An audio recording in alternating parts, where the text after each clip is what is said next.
नमो नमो तस्स तस्स भगवतो भगवतो अरहतो अरहतो सम्मा सम्मा संबुद्धस्स संबुद्धस्स नमो नमो तस्स तस्स भगवतो भगवतो अरहतो अरहतो सम्मा संबुद्धस्स सम्मा संबुद्धस्स नमो नमो तस्स तस्स भगवतो भगवतो अरहतो अरहतो सम्मा सम्मा संबुद्धस्स।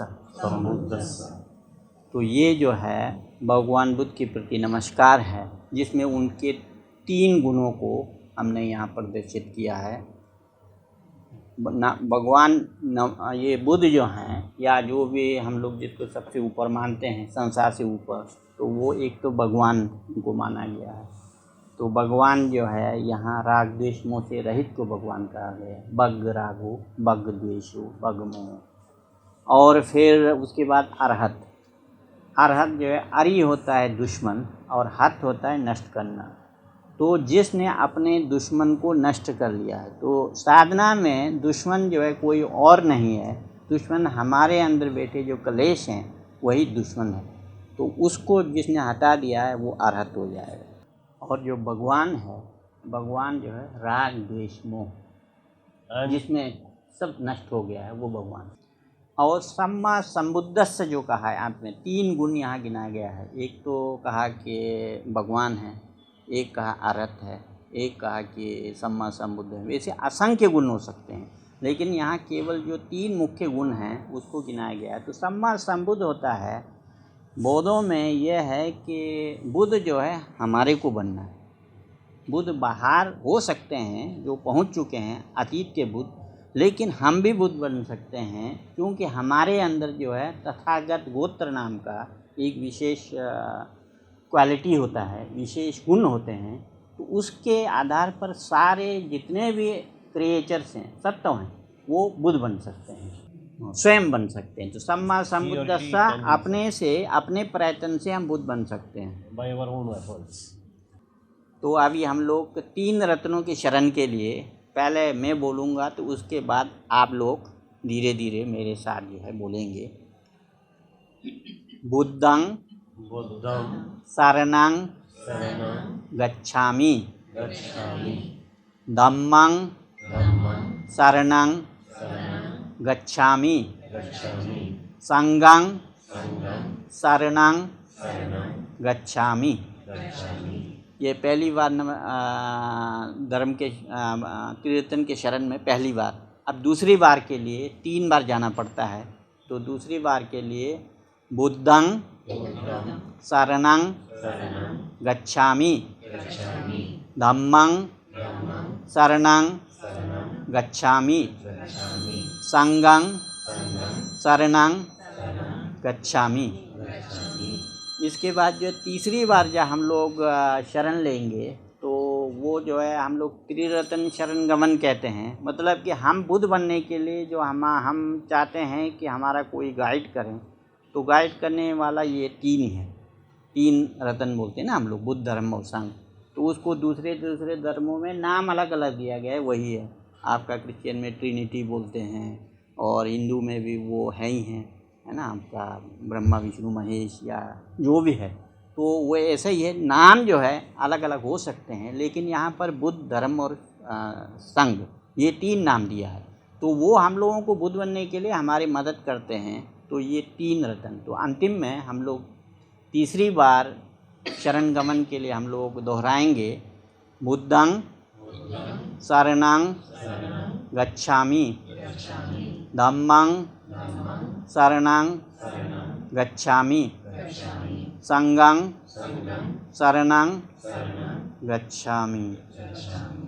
तो ये हम लोग जो है, पहले तो हम लोग बुद्ध धर्म और संघ या बुद्ध के जो वास्तविक गुण हैं उसको हमने याद करके भगवान को याद किया, नमस्कार किया।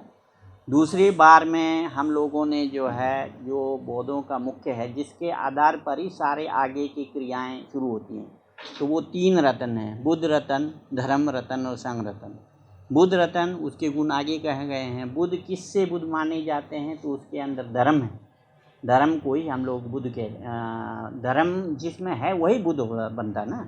तो हम लोगों को भी बुद्ध बनने के लिए हमारे अंदर अच्छी क्वालिटीज़ आनी चाहिए। धर्म और कुछ नहीं है, हमारे अंदर जो अच्छी क्वालिटीज़ हैं, अच्छे गुण हैं, जो बुरे विचार नहीं हैं, कलेश नहीं है, वही हम लोगों का जो है धर्म होता है ना।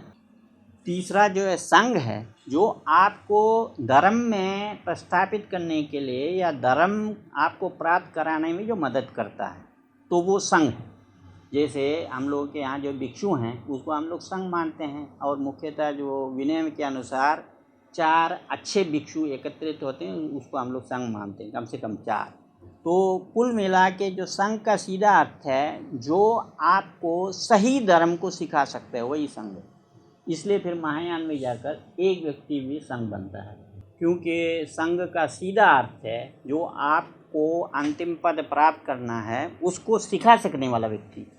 तो इसके बाद जो हम लोग क्रम से जाते हैं, तो जैसे हम लोग यहाँ विपश्यना साधना में आनापान साधना थोड़ा करेंगे, तो उसके लिए जो 5 शील है ना, पंचशील, तो उसको हम लोग लेते हैं।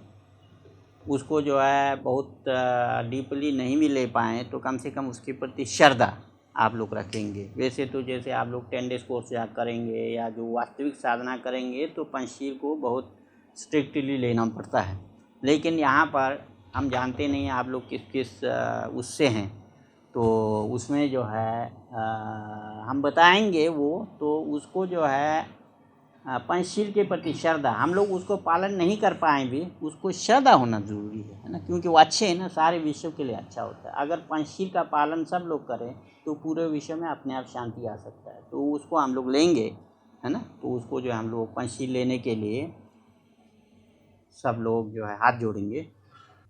पानातिपाता वेरमणि सिक्खापदं समादियामि। इसमें जो है प्राणी हत्या के त्याग करने के लिए हमने संवर लिया है। Not kill anybody. Will not kill anybody.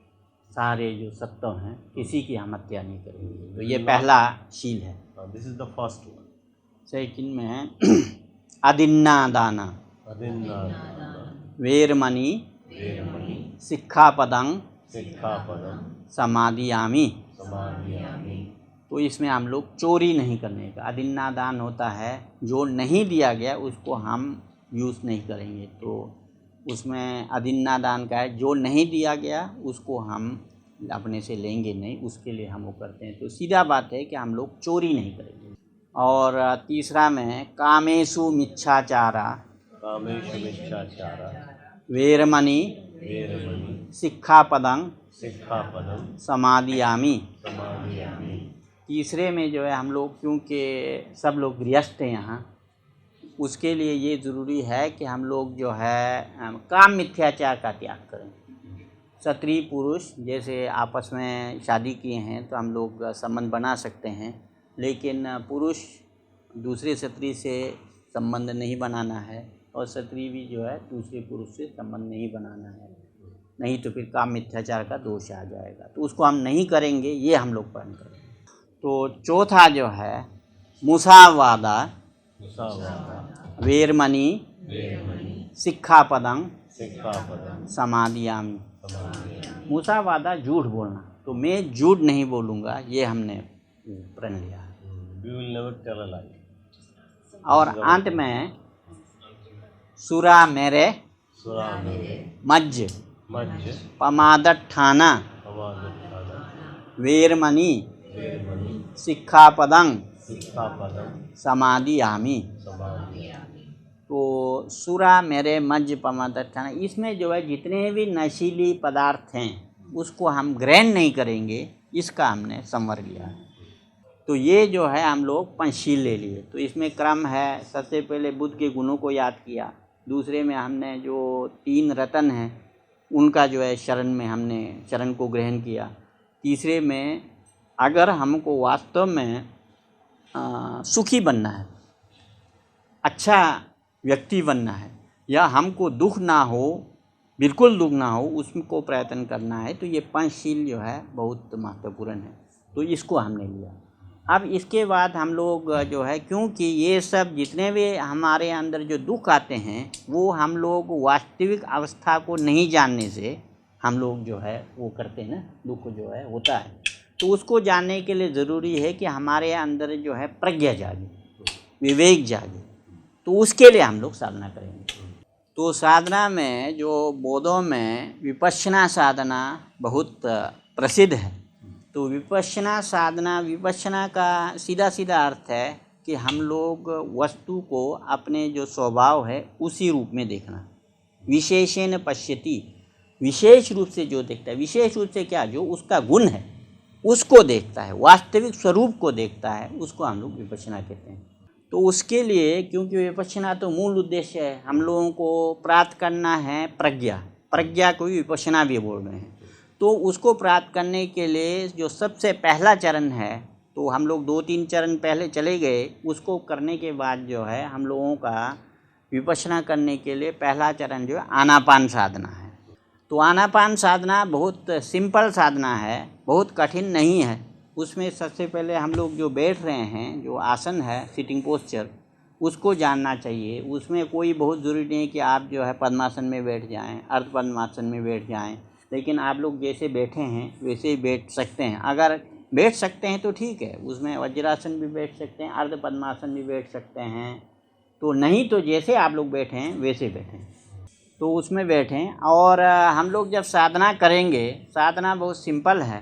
तो उसमें अगर हाथ को हो सके तो इसको हम लोग समाधि मुद्रा कहते हैं, है ना। समाधि मुद्रा में बायां नीचे होगा, दाएं ऊपर, और ये अंगूठा 2 ऐसा मिलेगा। इसको जो है नाभि से 4 इंच नीचे, है ना, नाभि से 4 इंच नीचे ऐसा रखेंगे। तो इसके बाद जो है, क्योंकि हम लोगों को सांस नाक से लेना है, तो इसलिए मुंह बंद रहेगा साधना के समय और आंख भी बंद रहेगा।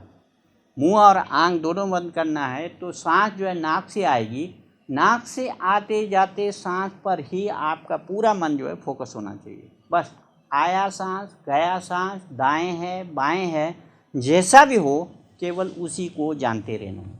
वो अंदर आ रहा है तो ये जानना है कि अंदर आ रहा है, और बाहर जा रहा है तो बाहर जा रहा है, और फिर दोनों से आ रहा है तो दोनों से आ रहा है, जानना है। तो इसमें जो है, जैसे हम लोग प्राणायाम करते हैं उससे थोड़ा सा ये भिन्न है।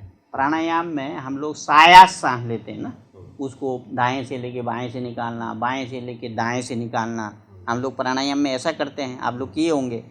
अगर फिर इसमें क्या फ़र्क है, जैसे आनापान और प्राणायाम में क्या फ़र्क है, कोई हम लोग थोड़ा ध्यान दें।